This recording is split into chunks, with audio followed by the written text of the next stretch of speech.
escape. You're like the home I always come back to, but it's a shitty, broken one, paint peeling off the walls and rust in the bathtub.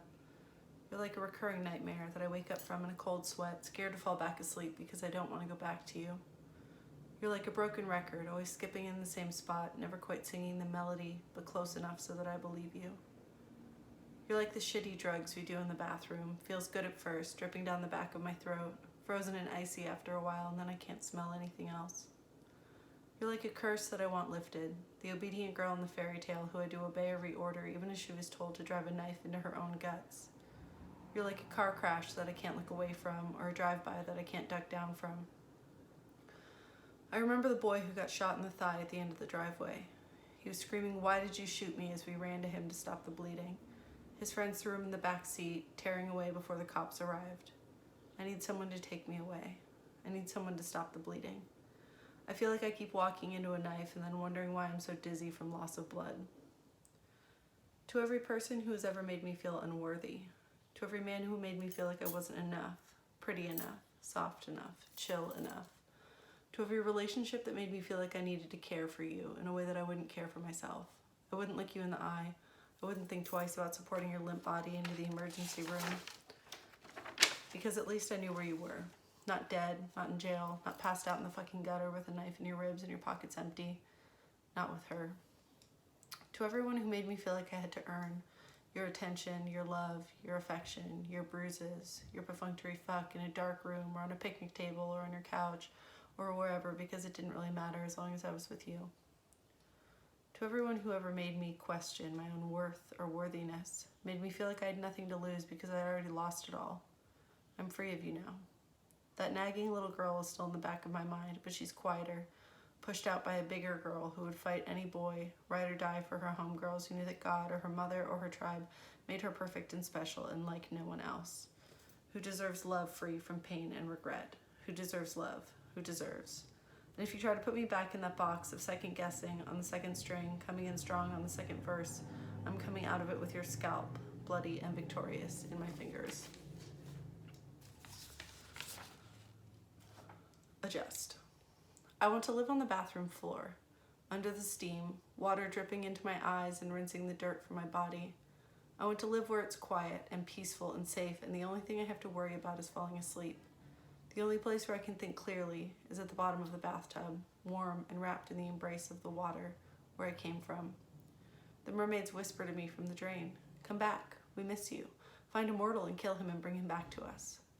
A mermaid's job is to kill men and drag them back down into the deep to be treated as a curiosity. "Come, my little show pony, didn't your mother teach you not to talk to strangers?"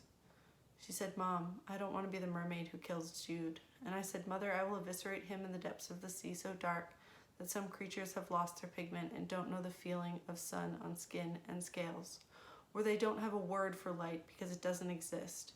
I will kill the man I love so that he will be with me forever, but really only so that my sisters can feast and be full. No one down here tells us to smile because there is no one more powerful than us. The ocean is filled with everything except mercy." Survive. The rosaries over my bed keep falling down like they're trying to tell me this is no longer a holy place. And my heart is nestled inside my chest, quietly skipping beats until you're asleep next to me and all I feel is silence. The realization that you're something to recover from comes later. I stood by her side as he held her by the throat, yelling for him to let her go. She isn't his property, his to hurt or destroy. He says, "Mind your own business, bitch," as her eyes pleaded for mercy and I supported her weight. This is my business. Take out the public library, the pigeons shitting on the steps, the malicious look in his eye. Replace it with a dark room, messed up sheets, a completely blank stare. Who are you? Where am I? It's me. You're home. You're safe. Repeating myself until he came back, gently easing his hands off my throat. I had never been so calm in my entire life, as I felt the pressure of his fingers tighten around my trachea. Maybe it's my time.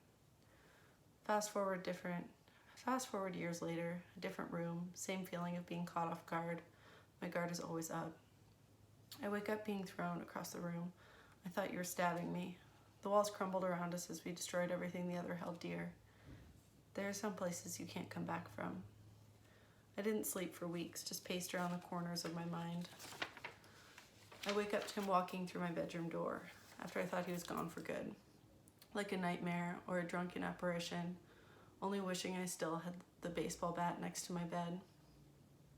The bridge ices before the road because anything is going to freeze up faster if it doesn't have solid ground beneath it to stay warm.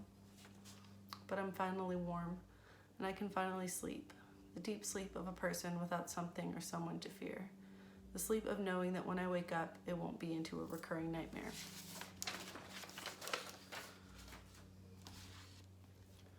I come from a long line of excellent single mothers. It's bred into us from inception, the knowledge that eventually it will just be you and yours against the world. My mother, the woman who single-handedly raised me, put the fear of men in me, like the fear of God, if our people believe in shit like that. She taught me that men are dangerous creatures, not to be trusted. You'll end up knocked up, married, or worse, she said once, wise green eyes peering over the rim of her coffee mug. Half calf in the morning, Patron in her cup at night.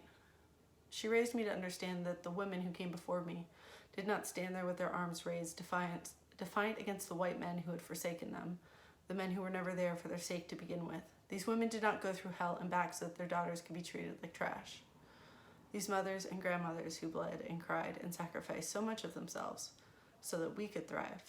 They did not survive by the skin of their teeth, so that their baby girls could become a prize, a fetish, a mark.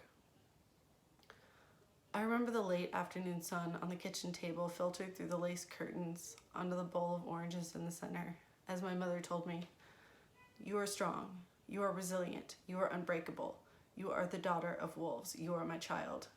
The serpent that hisses beneath his pale skin is waiting for you to bend, show weakness, accept defeat." My mothers did not stand with their arms raised to defend so that I could lie there with mine raised, a gesture of submission.